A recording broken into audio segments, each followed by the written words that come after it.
Bismillahirrahmanirrahim.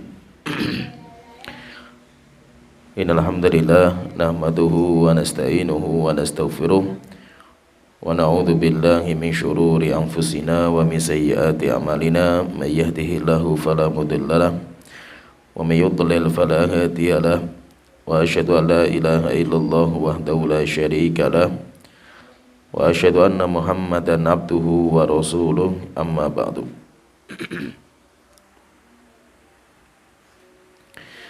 Kita melanjutkan kitab Ar-Ruh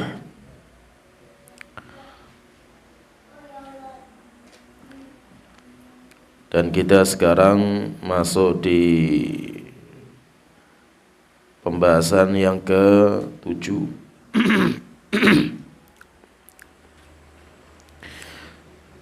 Dan pembahasan ke-7 cabang dari pembahasan ke-6. Kalau pembahasan ke-6 telah kita singgung dan kita ulang lagi sedikit, berkaitan dengan pertanyaan malaikat Munkar dan Nakir. Apakah pertanyaan Munkar dan Nakir ditujukan kepada ruh saja atau jasad saja, atau roh dan jasad?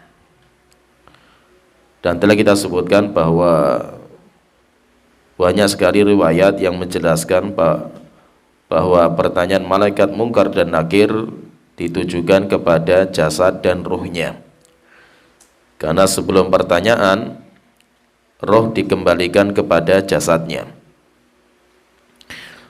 Sampai Syekhul Islam Ibnu Taimiyah beliau mengatakan di penutup pembahasan ke-6, qala Syekhul Islam wal ahaditsu as-sahihatul mutawatiratu tadullu ala audir ruhi ilal badani waqtas soal. Banyak sekali hadis-hadis yang sahih dan mutawatir menunjukkan bahwa roh akan dikembalikan ke jasad ketika pertanyaan. Dan itu pendapat jumhur, pendapat mayoritas para ulama. Walaupun ada juga ulama yang mengatakan pertanyaan soal al-badan bila ruh, yang ditanya adalah badannya tanpa ruhnya. Ada juga pendapat yang mengatakan bahwa as-su'alu liruh bila badan, yang ditanya adalah ruhnya dan badan tidak ditanya, seperti pendapat Imam Ibnu Hazm. Tapi pendapat yang paling benar, kita katakan bahwa pertanyaan malaikat Munkar dan Nakir ditujukan kepada roh dan jasad. Kenapa? Karena roh dikembalikan ke jasad sebelum pertanyaan. Kita masuk di pembahasan yang ke-7. Faslun, beliau mengatakan fasal. Wa hadza yattadihu bi jawabil mas'alati al-mulhaqati bisadisati. Masalah ini lebih gamblang nanti jawabannya berkaitan dengan masalah yang ke-7, yaitu kalau masalah yang ke-6 kita faham, nanti masalah yang ke-7 mudah kita fahami. Wa hiya qaulu sa'il, yaitu ucapan orang yang bertanya, hal azabul qabri 'ala nafsi wal badani, apakah azab kubur dirasakan untuk roh dan jasadnya, au ala nafsi dunal badan, atau azab kubur itu hanya menimpa roh tanpa badan, au alal badani dunan nafsi, atau azab kubur itu menimpa badan tanpa roh. Wa hal yusyarikul badanu an-nafsa fin na'imi wal azab, apakah badan itu juga ikut merasakan azab atau kenikmatan di alam kubur? Yaitu ini maksudnya pembahasan yang ke-7 ini lanjutan dari pembahasan yang ke-6. Kalau ke-6 itu berkaitan dengan fitnatul qabri. Fitnatul qabri itu pertanyaan di alam kubur. Jadi nanti di alam kubur itu nanti ada dua. Di alam kubur itu ada dua pembahasan yang itu berbeda. Yang pertama dinamakan dengan fitnah kubur. Kemudian yang kedua dinamakan dengan azab kubur. Jadi fitnah kubur, azab kubur itu beda. Kalau fitnah kubur itu berkaitan dengan pertanyaan malaikat mungkar dan nakir. Jadi malaikat mungkar nakir ketika bertanya kepada seorang hamba, siapa Tuhanmu, apa agamamu, siapa nabimu, itu dinamakan dengan fitnah kubur. Dan itu yang kita bahas di bab yang ke-6. Setelah orang itu mendapatkan pertanyaan, yaitu dia itu ditanya sama malaikat mungkar dan nakir, maka nanti dia itu cuma satu dari dua kemungkinan. Dia bisa menjawab pertanyaan malaikat. Nanti kalau bisa menjawab pertanyaan malaikat, dia nanti akan mendapatkan nikmat kubur. Itu nikmat kubur itu selanjutnya. Bagi orang yang selamat, bagi orang yang lulus, dia nanti akan mendapatkan nikmat kubur kalau dia itu bisa menjawab pertanyaan malaikat. Kalau tidak bisa menjawab pertanyaan malaikat, maka nanti dia akan mendapatkan azab kubur. Nah, berarti di sini beda. Bedakan di sini antara azab kubur dan nikmat kubur. Itu nanti sebelumnya ada fitnah kubur.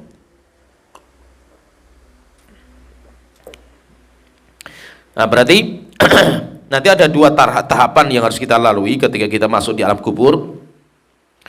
Tahapan yang pertama dinamakan dengan tahapan tes seleksi. Jadi kita nanti akan dites seleksi. Nah, tes seleksi ini itu dinamakan dengan fitnah kubur. Dinamakan dengan fitnah kubur. Kalau kita lulus, kita akan mendapatkan nikmat kubur. Kalau kita gagal, nanti kita akan mendapatkan azab kubur. Kita sudah membahas tentang masalah fitnah kubur. Fitnah kubur yaitu tahapan pertama. Kita dalam kubur, kita akan ditanya malaikat mungkar dan nakir. Pertanyaan malaikat mungkar dan nakir kepada kita itu dibahas di poin yang ke-6, bab yang ke-6. Apakah pertanyaan itu ditujukan kepada roh, atau kepada jasadnya, atau kepada roh dan jasad? Kita sudah membahas bahwa pertanyaan itu dipertanyakan kepada roh dan jasad. Berarti roh itu merasakan, demikian juga jasad itu juga merasakan pertanyaan. Sedangkan pembahasan kita ini pembahasan berkaitan dengan azab kubur. Jadi kalau ada orang dia itu bisa menjawab pertanyaan malaikat, sehingga nanti dinamakan dengan dia itu mendapatkan nikmat kubur, atau dia itu tidak bisa menjawab pertanyaan malaikat, itu nanti dinamakan dengan azab kubur. Nah, azab kubur ini itu ditujukan kepada apa? Siapa? Apakah azab kubur itu ditujukan kepada rohnya saja, atau azab kubur yang merasakan azab kubur itu atau jasadnya saja, atau azab kubur itu kepada roh dan jasadnya? Nah, ini yang kita bahas. Kita bahas di poin atau bab yang ke-7. Al-Imam Ibnu Qayyim rahimahullah ta'ala beliau mengatakan, waqad su'ila Syekhul Islam an hadhil mas'alah. Syekhul Islam Ibnu Taimiyah beliau ditanya tentang masalah ini. Beliau pernah juga ditanya masalah seperti ini, dan ini sebagai bukti kalau kitab Ar-Ruh ini adalah kitab yang ditulis sama Imam Ibnu Qayyim setelah beliau belajar sama Syekhul Islam. Anggapan sebagian ulama kalau kitab Ar-Ruh itu ditulis sama Imam Ibnu Qayyim sebelum ketemu dengan Syekhul Islam itu terbantahkan dengan ini semua. Karena beliau sering sekali menyebutkan ucapan Syekhul Islam. Jadi kitab Ar-Ruh itu adalah murni tulisan Imam Ibnu Qayyim, dan itu ditulis setelah beliau belajar sama Syekhul Islam. Beliau mengatakan, waqad su'ila Syekhul Islam an hadhil masalah. Syekhul Islam pernah ditanya masalah ini. Wa nahnu nadhkuru lafdza jawabihi. Maka kami sebutkan lafaz jawaban beliau. Yaitu kita sebutkan secara utuh jawaban Syekhul Islam itu seperti apa. Itu nanti disebutkan di kitab Majmu' Fatawa Syekhul Islam jilid keempat halaman 282. Panjang lebar sebenarnya Syekhul Islam membahas masalah ini, tapi Imam Ibnu Qayyim meringkaskan. Beliau mengatakan, kata Syekhul Islam, balil azabu wa na'imu ala nafsi wal badani jami'an. Azab, yaitu azab kubur, wan na'im dan nikmat kubur, itu akan menimpa roh dan jasad bersama-sama.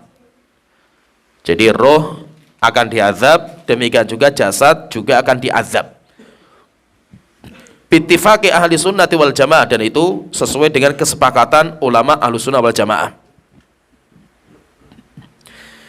yaitu yang akan diazab dan yang akan mendapatkan kenikmatan itu jasad dan rohnya. Jasad dan rohnya nanti disatukan lagi, kemudian mereka nanti hidup lagi untuk mendapatkan nikmat kubur atau untuk mendapatkan azab kubur. Tuna'amun nafsu wa tu'adzabu mufradatan anil badan. Terkadang roh itu mendapatkan kenikmatan dan diazab, dia itu lepas dari jasad, yaitu dia itu tidak harus menyatu terus, itu terkadang lepas. Seperti misalkan kalau kita mimpi itu kan roh kita keluar dari jasad dan roh kita itu merasakan alam mimpi. Ada yang mimpinya baik, ada juga yang mimpinya buruk. Tapi walaupun keluar, yang merasakan hanya rohnya, tapi ada ikatan. Ada ikatan sehingga jasadnya yang tidur nyenyak di kasur itu pun bisa merasakan. Sehingga beliau mengatakan terkadang roh itu dia diberikan kenikmatan atau diazab berdiri sendiri. Yaitu dia itu keluar dari jasad, kemudian ini rohnya itu diazab. Wa tuna'amu wa tu'adzabu muttasilatun bil badan. Dan terkadang roh itu juga bisa diazab, bisa mendapatkan kenikmatan ketika menyatu dengan jasad. Jadi maksudnya gini, roh berkaitan masalah roh itu ketika dia menyatu dengan jasad, di dalam jasad, roh itu bisa mendapatkan kenikmatan, roh itu juga bisa mendapatkan azab walaupun sedang dalam jasad. Sebagaimana ketika roh itu keluar dari jasad, roh itu juga dia itu bisa mendapatkan nikmat, bisa mendapatkan azab berdiri sendiri walaupun tidak ada kaitannya dengan jasad, tapi ada hubungan yang menyatukan. Wal badanu muttasilun biha, dan badan itu ada kaitannya dengan roh. Fayakunun na'imu wal azabu alaihi ma fi hadhil hal, sehingga nikmat dan azab itu dirasakan sama dua-duanya, yaitu maksudnya roh dan jasad semuanya ikut merasakan. Tapi sebagaimana sering kita sebutkan bahwa alam kubur itu alamnya roh. Alam kubur itu adalah alamnya roh dan jasad itu ikut merasakan. Kama yakunu lirohi mufradatan anil badan. Jadi gini, intinya saya sebutkan ya, bahwa dulu pernah saya sebutkan bahwa alam kubur itu seperti alam mimpi. Jadi gambarannya alam kubur itu, kalau kita ingin tahu alam kubur itu gambarannya kayak alam mimpi. Kita kalau bermimpi itu yang mimpi itu adalah ruh. Kita tidur misalkan suami istri tidur bareng di ranjang walaupun tempatnya dingin, asinan. Mereka tidur bareng di dalam kasur. Rohnya mereka keluar. Dan telah kita sebutkan juga dulu bahwa orang itu ketika bermimpi itu dia itu sudah wafat. Orang tidur itu hakikatnya sedang wafat dia. Tapi dinamakan dengan wafat kecil. Yaitu wafat kecil itu wafat di mana rohnya itu keluar tetapi akan kembali lagi. Berbeda dengan roh wafat besar. Kalau wafat besar itu dia itu dinamakan dengan kematian. Rohnya keluar dari jasad dan nggak akan kembali lagi di dunia. Jadi ketika orang itu dia bermimpi, rohnya itu keluar dan rohnya itu masuk di alam mimpi. Rohnya masuk di alam mimpi, jasadnya di dunia. Tapi walaupun ini rohnya itu masuk di alam mimpi dan rohnya itu merasakan kehidupan. Rohnya itu merasakan kehidupan di alam mimpi. Ada yang mimpi indah, ada juga yang mimpinya tidak indah. Walaupun yang mimpi itulah roh, tapi jasad yang di dunia itu ikut merasakan. Sehingga walaupun mereka itu tidurnya bareng, suami istri misalkan tidurnya bareng, gara-gara mimpinya berbeda, mimpinya berbeda, rohnya itu menjalani kehidupan yang berbeda, jasadnya pun ikut berbeda. Misalkan suami istri misalkan tidur bareng, suaminya mimpi ketemu dengan bidadari, sedangkan istrinya mimpi ketemu pocongan. Dikejar pocongan istrinya itu, sudah suaminya bangun tidur seger wajahnya seger, wajahnya tertawa-tawa, senang sekali itu. Sedangkan istrinya bangun tidur ngos-ngosan, gembro bos, Padahal apa? Padahal rohnya yang mimpi kan itu. Rohnya yang merasakan, jasadnya kan tidurnya bareng satu selimut. Ya, jasadnya kan satu. Menunjukkan apa? Menunjukkan walaupun roh itu sendiri, ini rohnya sendiri. Jasad nggak ikut merasakan alam mimpi. Jasad itu tidak masuk di alam mimpi, tapi jasad itu ikut merasakan. Kenapa? Karena ada hubungan. Ini ada hubungan. Jadi ketika walaupun roh itu dikeluarkan, itu saja apa yang menimpa roh itu juga dirasakan sama jasad. Apalagi kalau seandainya roh itu di dalam jasad. Kalau roh itu dalam jasad, maka semuanya itu terasa. Misalkan kita di sini ya, misal kita sekarang kita tidak tidur, kita tidak mati, kita hidup. Terkadang roh kita itu merasakan sesuatu. Roh kita itu merasakan sesuatu, merasakan indahnya. Yang merasakan roh, bukan jasad sebenarnya itu. Roh kita itu bahagia sekali karena mendapatkan misalkan kabar gembira apa, sehingga roh kita itu senang sekali. Kesenangan roh itu dirasakan sama badan. Badan itu ikut merasakan. Jadi badan itu ikut merasakan ketika rohnya itu senang. Demikian juga ketika badan itu merasakan sesuatu, rohnya itu juga merasakan. Jadi maksudnya itu sini intinya roh dan badan itu mereka itu ada hubungan. Walaupun memang sebelum hari kiamat hubungan mereka nggak kuat. Di alam dunia sekarang ini itu adalah alamnya badan. Jadi yang merasakan itu adalah badan, yang dipukul ya badan, yang dipegang ya badan, tetapi roh itu ikut merasakan. Jadi roh tetap ikut merasakan. Tetapi kita katakan di alam dunia itu adalah alamnya jasad. Alam dunia itu alamnya jasad dan roh itu ikut merasakan. Sedangkan di alam mimpi dan di alam kubur itu adalah alamnya roh. Jadi yang bermimpi itu roh, di alam kubur juga roh, tetapi badan itu ikut merasakan. Sehingga tetap ada kaitannya, keduanya itu tetap ada kaitannya. Sehingga mereka semuanya merasakan azab, roh dan badan, dan semuanya juga merasakan nikmat. Kemudian setelah itu beliau mengatakan, wal yakunul azabu wan na'imu lil badani bidunir ruh. Kemudian nanti di sini beliau menyebutkan perbedaan. Perbedaan nanti ada 3 pendapat ulama Ahlussunnah wal Jamaah walaupun berbeda dalam masalah ini. Kemudian nanti beliau juga menyebutkan 3 ucapan ahlul bidah. Nanti ada 3 ucapan ahlul bidah dan ada 3 ucapan Ahlussunnah wal Jamaah. Beliau mengatakan di sini intinya Ahlussunnah wal Jamaah mereka semuanya sepakat. Mereka semuanya sepakat bahwasanya alam ruh itu ada azab dan ada kenikmatan. Itu kesepakatan Ahlussunnah, nggak ada khilaf dalam masalah ini. Dalam masalah ini nggak ada khilaf. Sehingga siapa yang mengingkari azab kubur atau nikmat kubur, maka dia ahlul bidah. Kenapa? Karena poin ini tidak ada khilaf di antara Ahlussunnah wal Jamaah, mereka nggak ada khilaf. Yang menjadi khilaf di antara para ulama Ahlussunnah itu azab kubur dan nikmat kubur itu untuk badan dan roh atau bukan. Nah, pahami ya? Jadi ini ada 2 masalah yang beda loh. Ada 2 masalah yang berbeda. Yang pertama, masalah azab kubur, adanya azab kubur dan adanya nikmat kubur. Bahwasanya di alam kubur itu ada nikmat dan azab. Ini masalah tidak ada khilaf di antara para ulama Ahlussunnah. Siapa yang mengingkari ini maka dia ahlul bidah. Siapa yang mengatakan bahwa azab kubur itu nggak ada. Kenapa nggak ada? Karena nggak disebutkan dalam Al-Quran misalkan. Maka kita katakan berarti dia ahlul bidah. Karena yang mengingkari azab kubur itu cuma ahlul bidah. Ahlussunnah menetapkan, cuma Ahlussunnah mereka berbeda pendapat dalam satu masalah. Cabang dari masalah ini. Ya, cabang dari masalah ini itu dinamakan nanti di dalam masalah akidah namanya furu'ul akidah. Jadi akidah itu nanti terbagi menjadi 2. Pembahasan akidah itu ada 2. Yang pertama dinamakan usulul akidah. Usul akidah itu masalah akidah yang menjadi fundamental, yaitu menjadi pondasi di mana Ahlussunnah tidak terjadi khilaf dalam bab ini. Siapa yang menyelisih masalah itu maka dia ahlul bidah, itu namanya usul.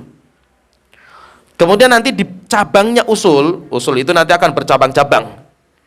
Cabangnya usul itu dinamakan dengan furu', namanya furu'ul akidah, yaitu masalah-masalah akidah yang merupakan cabang dari usul, di mana ulama-ulama Ahlussunnah itu mereka berbeda pendapat. Walaupun dalam masalah perbedaan itu tetap ada pendapatnya lebih kuat, seperti masalah fikih. Masalah fikih juga sama. ada orang yang menyelisihi masalah fikih dihukumi sebagai ahlul bidah. Ini masalah fikih loh Pak ya. Masalah fikih tapi menyelisihi masalah ini dihukumi sebagai ahlul bidah. Contohnya misalkan ada orang yang mengatakan seperti Syiah bahwa mengusap sepatu itu tidak dibolehkan. Mengusap sepatu tidak dibolehkan. Maka mereka dijuluki sebagai ahlul bidah dalam bab ini. Kenapa? Karena Ahlus Sunnah wal Jamaah sepakat, nggak ada khilaf tentang bolehnya mengusap sepatu. Bagi orang yang mukim sehari semalam 24 jam, bagi orang musafir 3 hari 3 malam. Misalkan kita safar atau kita naik gunung misalkan ya, kita pakai sepatu. Maka kita boleh tidak melepas sepatu selama 3 hari 3 malam. Boleh. Terus bagaimana wudhu kita? Wudhu kita dengan cara diusap. Dengan cara diusap, nggak usah dicuci kakinya. Itu boleh. Siapa yang tidak membolehkan, maka dia ahlul bidah. Padahal ini masalah fikih. Kenapa? Karena ini disepakati oleh para ulama, nggak ada khilaf. Ya, itu namanya usul. Yaitu masalah-masalah yang ulama sepakat, itu namanya usul. Nanti cabang dari itu yang merupakan masalah khilafiyah, itu namanya furu'. Jadi kalau ditanya misalkan, boleh nggak berbeda pendapat dalam masalah akidah? Antum akidahnya beda sama saya. Boleh nggak beda pendapat dalam masalah akidah itu, boleh nggak? Maka kita katakan akidah itu ada yang boleh berbeda pendapat, ada juga masalah akidah yang tidak boleh berbeda pendapat. Kalau masalah akidah itu masuk dalam bab usul, maka tidak boleh berbeda pendapat. Siapa yang berbeda pendapatnya dengan kita, ahlul bidah. Karena dia menyelisih usul atau pondasi Ahlus Sunnah wal Jamaah. Kemudian masalah akidah itu juga ada masalah yang boleh berbeda pendapat, dinamakan dengan masalah furu'. Masalah furu' di mana orang itu boleh berbeda pendapat. Maka kalau masalah furu' ini, kita itu mencari pendapat yang lebih kuat. Bagi kita itu pendapat apa? Tapi kita tidak boleh menyesatkan pendapat yang lain. Nah, termasuk masalah ini, fahami ya? Masalah yang kita bahas ini yaitu masalah yang mendapatkan azab dan nikmat kubur itu siapa? Apakah badannya atau rohnya atau badan dan rohnya? Maka di sini ulama Ahlus Sunnah mereka terpecah menjadi 3 pendapat. Menjadi 3 pendapat walaupun mereka semuanya sepakat dalam satu masalah. Mereka sepakat dalam satu masalah, yaitu apa? Mereka semuanya menetapkan di alam kubur itu ada nikmat dan ada azab. Sepakat. Mereka sepakat dalam bab ini. Cuma yang menjadi khilaf itu azab dan nikmat itu menimpa siapa? Menimpa ruhnya atau jasadnya atau ruh dan jasadnya. Nah itu khilaf menjadi 3 pendapat. Apa 3 pendapat ini? Ada yang mengatakan annahu ala ruhi faqat. Pendapat yang pertama bahwa azab kubur, nikmat kubur itu hanya dirasakan sama ruhnya saja. Sedangkan jasad tidak. Tapi nanti jasad itu akan merasakan kalau di alam akhirat. Kalau sudah dibangkitkan, itu baru nanti akan merasakan azab neraka jahanam. Tapi kalau di alam kubur tidak. Itu pendapatnya Imam Ibnu Hazm dan pendapatnya Imam Ibnu Musarrah. Itu pendapatnya seperti itu. Kemudian pendapat yang kedua, ini semua pendapat ini disebutkan sama Imam Muqayyim di kitab ini. Di kitab Ar-Ruh beliau menyebutkan. Yaitu beliau mengatakan, saya bacakan sama beliau. Walakin haula'i lahum fil azabil qabri thalathatu aqwal. Namun mereka, yaitu ulama Ahlussunnah wal Jamaah, di dalam masalah ini, masalah azab kubur menimpa siapa, itu ada 3 pendapat. Ahaduha, pendapat yang pertama, annahu ala ruhi faqat. Pendapat yang pertama, azab dan nikmat kubur itu hanya menimpa ruh, dan itu pendapatnya Imam Ibnu Hazm. Kemudian kedua, annahu alal badani faqat. Pendapat yang kedua, azab dan nikmat kubur hanya menimpa badan saja. Hanya menimpa badan. Kenapa kok seperti itu? Beliau mengatakan karena roh itu mereka sudah ada yang di surga gitu. Mereka itu masuk surga. Jadi mereka itu masuk surga. Ada yang mengatakan yang di dalam kubur itu cuma jasadnya. Berarti jasad yang merasakan. Kemudian ketiga, pendapat yang ketiga, annahu 'alaiha wa 'alal badani biwasitatiha. Bahwasanya nikmat dan azab kubur itu dirasakan oleh roh, tetapi jasad ikut merasakan karena ada kaitan antara roh dan jasad. Berarti dua-duanya ikut merasakan, dan itu pendapat jumhur ulama. Ini pendapat jumhur. Maka itu yang ditarjikan sama Imam Al-Qayyim, demikian juga Syekhul Islam, itu pendapat jumhur. Pendapat mayoritas para ulama yang mengatakan bahwa azab kubur itu dirasakan sama roh, dan roh itu ada kaitan dengan jasad, sehingga jasad juga merasakan. Ini kalau pendapatnya ulama-ulama Ahlussunnah, tapi fahami ya di sini ya. Ini khilaf dalam bab azab dan nikmat kubur itu yang merasakan siapa? Itu masalahnya di situ. Cuma kalau ada nggak azab kubur dan nikmat kubur, maka itu tidak ada khilaf. Ada azab dan nikmat kubur itu ada dengan kesepakatan para ulama, nggak ada khilaf dalam bab ini. Cuma siapa yang diazab, siapa yang mendapatkan kenikmatan, itu yang menjadi khilaf di antara mereka. Setelah itu beliau menyebutkan juga tentang 3 pendapat kelompok-kelompok yang menyimpang. Nanti beliau menyebutkan ada 3, dan 3 itu semuanya sama. Penyimpangan mereka sama, sama-sama mereka mengingkari azab dan nikmat kubur. Yaitu mereka itu tidak percaya azab nikmat kubur itu nggak ada. Nah, jadi mereka sama, sehingga mereka dijuluki sebagai ahlul bidah. Mereka adalah ahlul bidah dalam bab ini. Cuma nanti mereka punya perbedaan. Bedanya di mana? Nanti mereka punya perbedaan. Pendapat ahlul bidah, beliau menyebutkan ada 3 pendapat yang paling masyhur dalam bab ini. Yang pertama, innan na'ima wal azaba la yakunu illa 'ala ruhi. Sesungguhnya kenikmatan dan azab itu hanya dirasakan sama ruh. Wa innal badana la yun'am wa la yu'azzab. Sedangkan badan tidak merasakan azab dan tidak merasakan nikmat. Dan itu kapan itu? Itu bisa di dunia. Jadi sebenarnya merasakan azab itu cuma rohnya, bukan badannya. Karena badan itu cuma casing. Atau bisa nanti di hari kiamat. Tapi kalau di alam kubur gak ada. Ini pendapatnya filsafat. Pendapat orang-orang filsafat. Demikian juga pendapat orang-orang Mu'tazilah dan yang lainnya. Ini pendapat yang pertama. Yaitu pendapat yang mengatakan bahwa azab dan nikmat itu hanya dirasakan sama ruh. Jasad tidak merasakan azab, tidak merasakan kenikmatan. Tapi kapan itu? Di dunia. Kalau pendapatnya filsafat. Setelah mati sudah nggak ada lagi urusan. Tapi kalau Mu'tazilah, mereka meyakini bahwasanya nanti di alam akhirat itu ada lagi, ada nikmat dan azab. Cuma kalau di alam kubur sama-sama mengatakan tidak ada. Kemudian pendapat yang kedua, innar ruha bimufradiha la tun'am wa la tu'azzab. Roh, kalau pendapat yang kedua ini lawannya pendapat yang pertama. Roh tidak merasakan nikmat, tidak merasakan azab. Innamar ruhu hiyal hayah. Roh itu kehidupan. Jadi roh itu kayak sifat. Roh itu kayak sifat, sehingga roh itu tidak merasakan kenikmatan, tidak merasakan azab. Itu pendapatnya Asy'ariyah. Asy'ariyah, demikian juga pendapat sebagian ulama-ulama Mu'tazilah. Asy'ariyah itu pendapatnya seperti ini. Yaitu bahwasanya roh itu kehidupan. Jadi kayak sifat hidup. Roh itu kayak sifat hidup. Kemudian pendapat yang ketiga, innal barzah laisa fihi na'imun wala azab. Alam barzah itu tidak ada nikmat, tidak ada azab. Bala yakunu dzalika hatta taquma sa'atul kubra. Azab dan nikmat itu cuma di surga dan neraka. Selain itu nggak ada. Jadi mereka mengatakan pendapat ini diazab nggak? Diazab nanti. Orang kafir mereka jasad dan rohnya diazab di neraka jahanam. Orang yang beriman nanti mereka mendapatkan kenikmatan di surga, roh dan jasadnya. Tapi sebelum masuk surga dan neraka tidak ada namanya azab, tidak ada namanya nikmat. Berarti dalam kubur ada nggak? Nggak ada.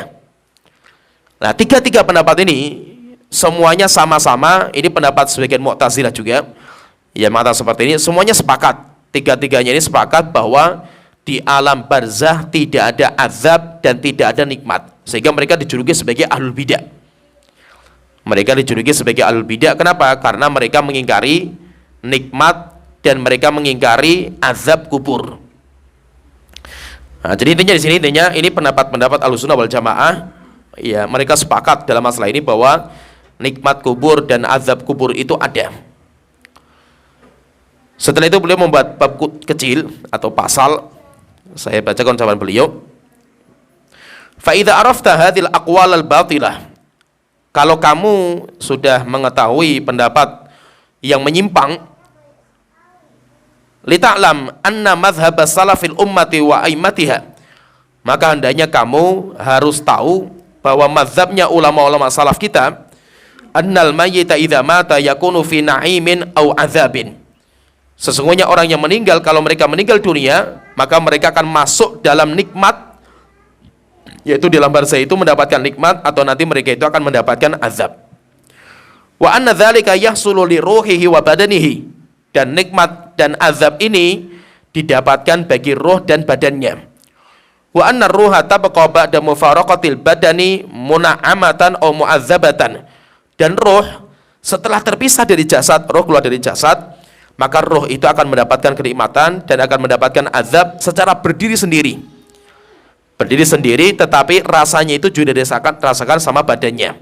Wa annaha tattasilu bil badani ahyanan, terkadang ada hubungan atau ada menyatu. Terkadang roh dan jasad itu terkadang menyatu, terkadang lepas, terkadang menyatu, terkadang lepas. Fayahsulu lahu ma'aha an-na'imu awil azab, sehingga dari persatuan itu akhirnya dua-duanya bisa merasakan kenikmatan dan azab. Tsumma idza kana yaumul qiyamatil kubra, setelah itu beliau mengatakan, dan nanti ketika hari kiamat besar ditegakkan, yaitu di alam akhirat, uidatil arwahu ilal ajsad, roh dikembalikan ke jasad, wa qamu min quburihim lirabbil alamin, dan roh dan jasad akhirnya nanti bisa bangkit dari kubur untuk menuju kepada Allah Ta'ala. Wa mu'adul abdani muttafaqun alaihi bainal muslimin wal yahud wan nasara, dan pembangkitan jasad dari alam kubur dibangkitkan itu perkara yang disepakati oleh kaum muslimin, orang Yahudi dan orang-orang Nasrani. Jadi tiga agama ini semuanya sepakat bahwa nanti akan ada pembangkitan di alam kubur, dari alam kubur. Jadi nanti roh dan jasad kembalikan lagi, semuanya menyatu, dan penyatuan yang paling sempurna itu nanti dari kiamat. Setelah itu nanti mereka akan dibangkitkan, setelah itu digiring ke padang mahsyar. Setelah itu beliau mengatakan faslun.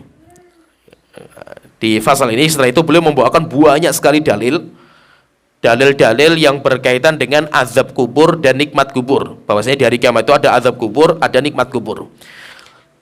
Beliau mengatakan faslun, yaitu pasal.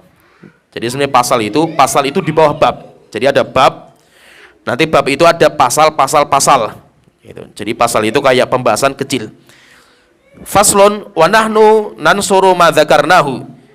Di sini kami akan menguatkan apa yang kita pendapat yang kita pilih, yaitu bahwasanya azab kubur, nikmat kubur itu ada, dan azab kubur, nikmat kubur itu dirasakan sama badan dan ruh.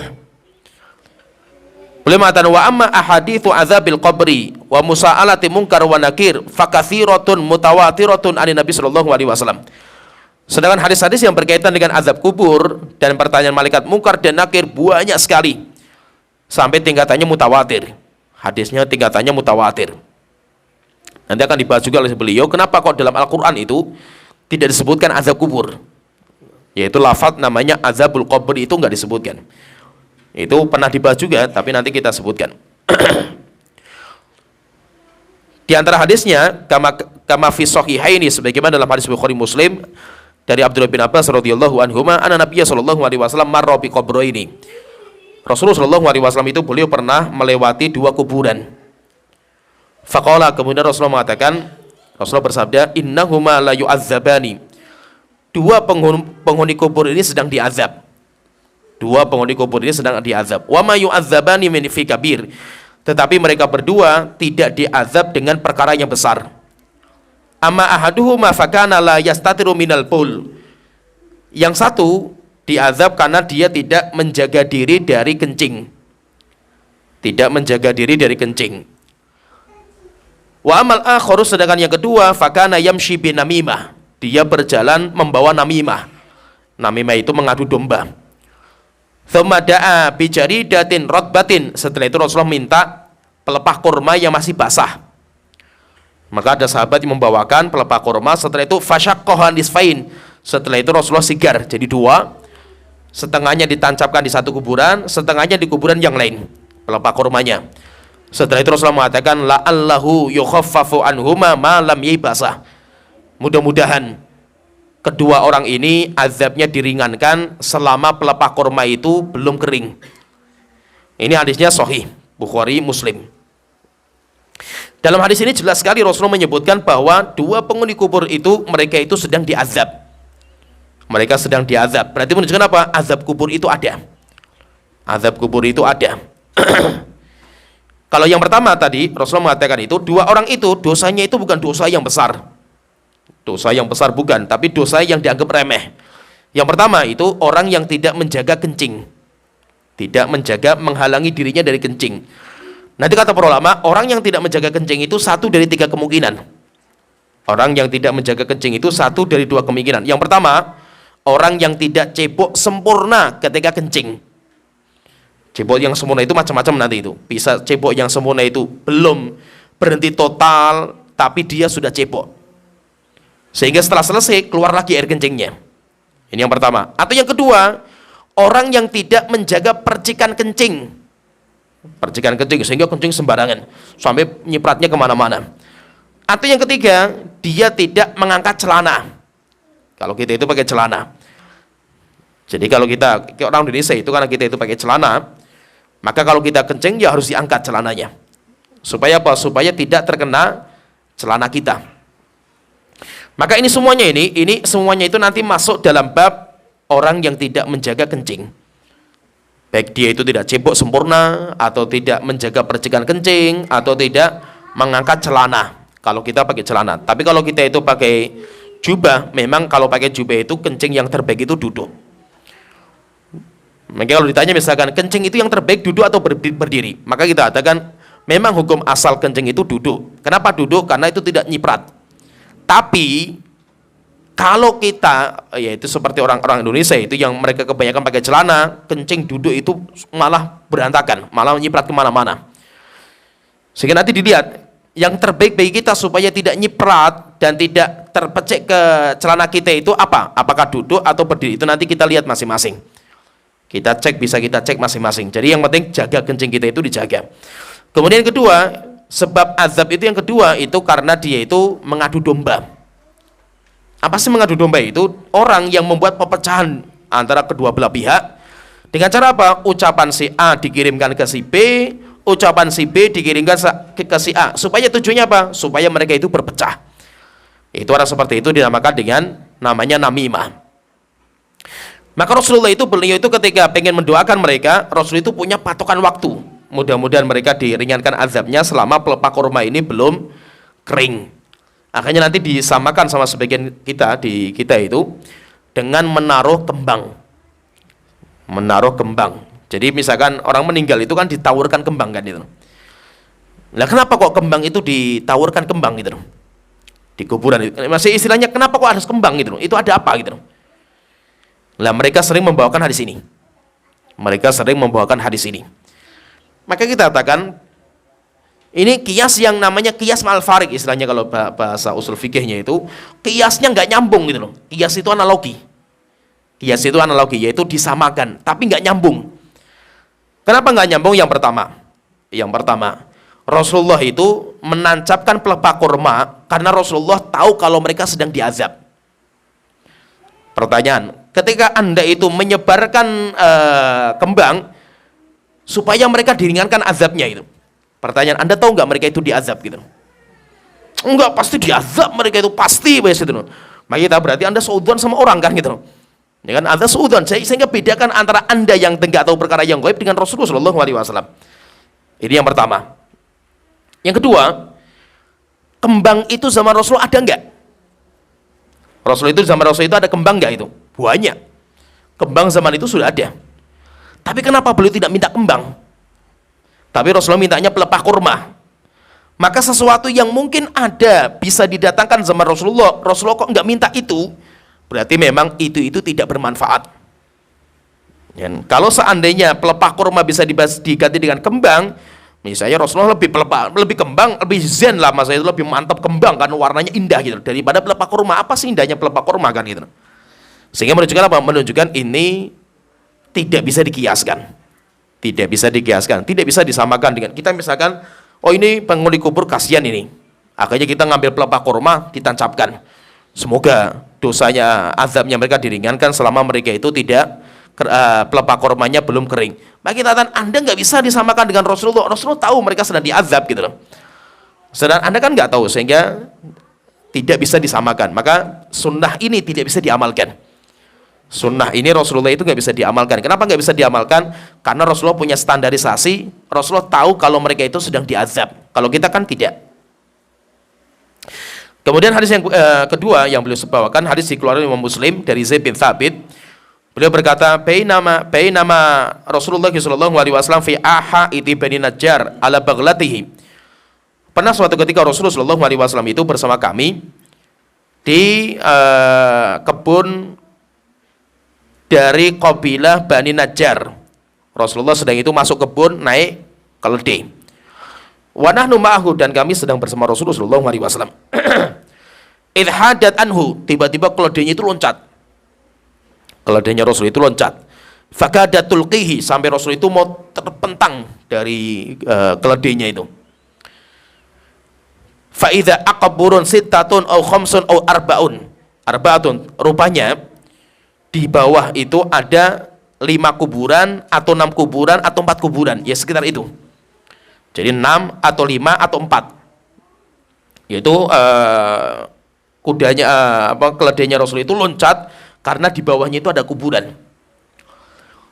Maka Rasulullah mengatakan, tanya sama para sahabat, man ya'rif ashab hadzal kubur? Siapa yang tahu penghuni kubur ini? Siapa ini? Faqala rajulun, maka ada orang di antara sahabat mengatakan, ana, saya Rasulullah, saya tahu. Famata mata haula, maka Rasulullah tanya, kapan mereka itu mati? Mereka itu meninggalnya kondisinya kayak apa? Maka orang itu mengatakan, matu fil isyraq, mereka mati dalam kondisi kafir ya Rasulullah, musyrik, yaitu belum masuk Islam mereka ini. Maka Rasulullah mengatakan, inna hadhil ummata tubtala fi kuburiha, sesungguhnya umat ini nanti akan diuji.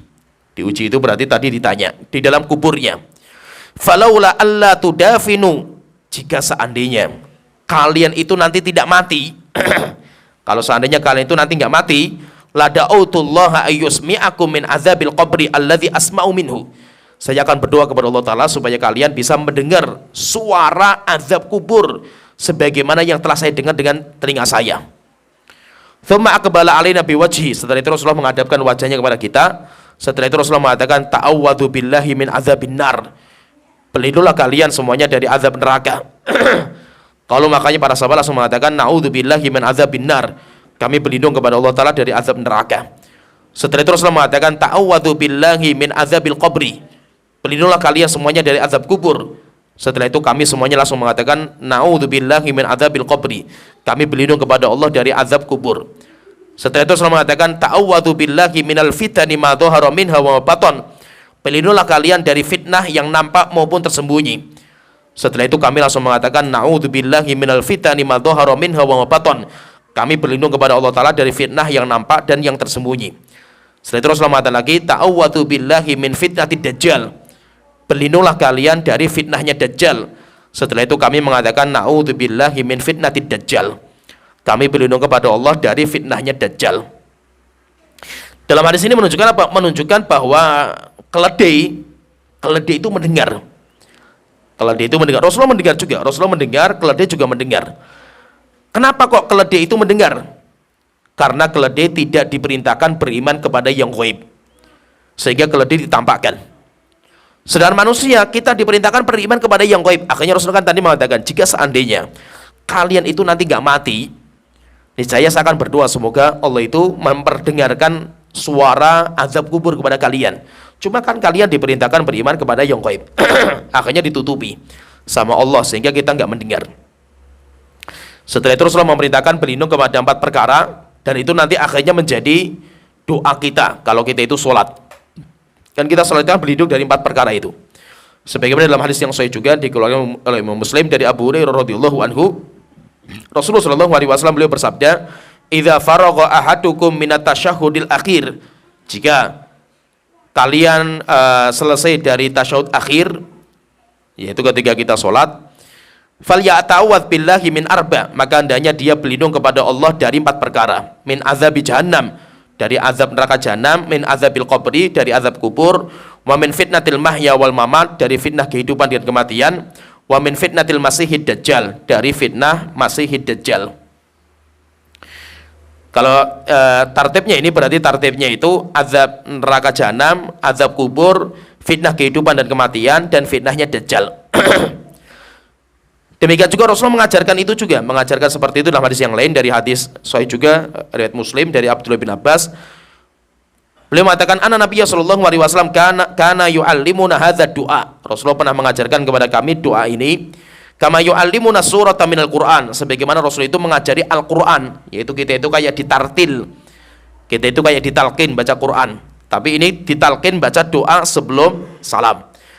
Yaitu kita mengatakan, Allahumma inni a'udzubika min azabi jahannam, wa a'udzubika min azabil qabri, wa a'udzubika min fitnatil mahya wal mamat, wa a'udzubika min fitnatil masihid dajjal. Tuhanku, saya berlindung kepada Engkau dari azab neraka jahanam, saya berlindung kepada Engkau dari azab kubur, saya berlindung kepada Engkau dari fitnah kehidupan dan kematian, dan saya berlindung kepada Engkau dari fitnah masihid dajjal.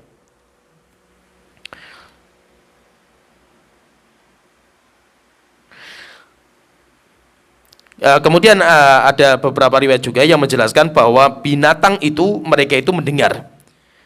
Binatang itu mendengar. Semua makhluk itu mendengar suara azab kubur kecuali dua, manusia dan jin. Manusia dan jin enggak mendengar. Kenapa? Karena mereka diperintahkan untuk beriman kepada yang ghaib.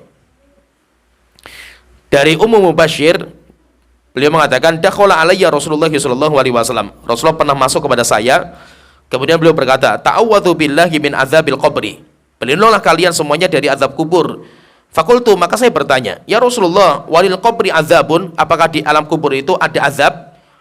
Maka beliau mengatakan, innahum la yu'azzabuna fi quburihim. Mereka nanti akan diazab dalam alam kubur, azaban tasma'ahul bahaim, sebuah azab yang nanti didengar oleh semua binatang. Jadi semua binatang nanti akan mendengar azab kubur kecuali manusia. Manusia tidak mendengar. Demikian juga jin tidak mendengar. Kemudian nanti Imam Al-Qayyim menyebutkan banyak sekali cerita yang berkaitan dengan binatang mendengar azab kubur. Nanti insya Allah kita sambung di pertemuan berikutnya. Jadi masih ada banyak riwayat yang ingin disampaikan oleh Imam Al-Qayyim berkaitan dengan azab kubur dan nikmat kubur itu ada. Kemudian yang kedua nanti berkaitan tentang roh dan jasad, itu semuanya sama-sama merasakan azab kubur atau nikmat kubur. Itu nanti insya Allah kita sambung lagi, karena banyak sekali riwayat yang dibawakan sama Imam Ibnu Qayyim rahimahullah ta'ala.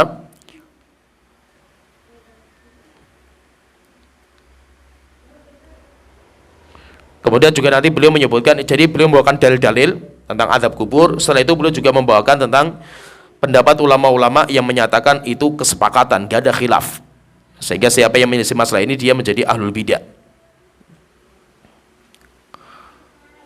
Kemudian nanti ada, ini masih cabang, jadi masih di bab yang ke-7. Nanti beliau menyebutkan juga bahwa pembahasan kita ini berlaku keumuman, sehingga semua saja yang matinya sampai dibakar, sampai jadi debu, matinya dimakan binatang sampai jadi kotoran, tetap dia akan merasakan. Setelah itu nanti beliau menyebutkan banyak sekali cerita-cerita bagaimana bentuk-bentuk azab kubur. Bentuk-bentuk azab kubur itu kayak apa? Nanti banyak beliau sampaikan nanti di bab-bab ini. Jadi masih panjang sekali, bab yang ke-7 itu masih panjang sekali pembahasan. Nanti insya Allah kita sambung di pertemuan berikutnya. Ya, sampai sini pembahasan kita. Mudah-mudahan bisa bermanfaat. Wa akhiru da'wana anil hamdulillahirabbil alamin. Sallallahu alaihi wa ala alihi wa sahbihi ajmain.